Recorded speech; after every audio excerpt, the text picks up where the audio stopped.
All right, so the problem I'm doing is 61, which reads, a small ball rolls around a horizontal circle at height y inside the cone shown.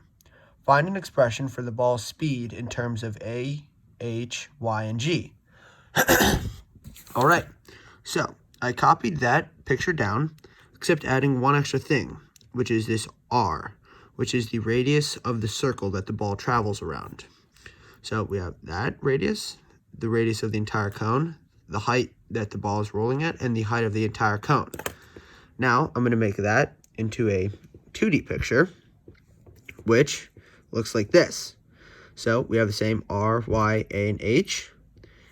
That's where the ball is. Then I'm going to cut this in half.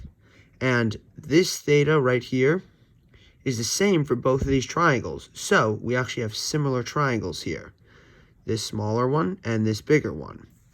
So, as we know, tangent equals opposite over adjacent. So, the tangent of this theta is r over y, and a over h, So, because this theta is the same, the tan of it is the same for both. So, we can actually equate r over y is equal to a over h, and then get an equation for r.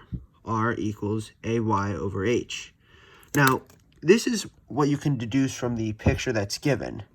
Now, I'm going to use in the FBD, which is right here.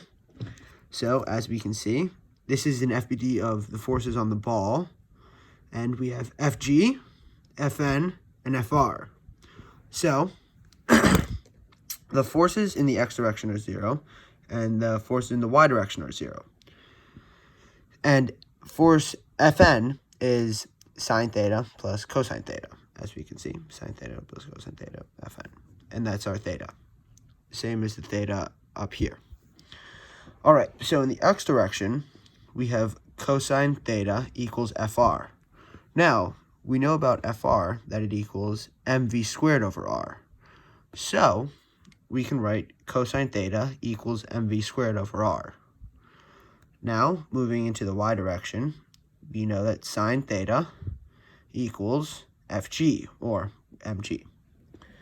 Now, that's kind of all we can get from the FBD, but this actually lets us move into kind of the third part, which is where we can start to link these two parts up here. So, tangent equals sine over cosine.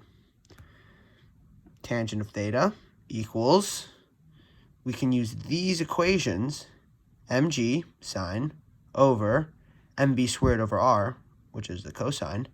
And when you simplify that, you get tan of theta equals gr over v squared.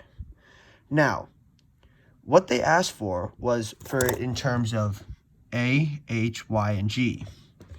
But, you know, we can't just put v squared over there, divide by theta, and root it, because we have a r and a tan theta, and we cannot give our answer in those. So, we can use what we have above, this right here, tan theta equals a over h, because a and h are variables that we're allowed to use.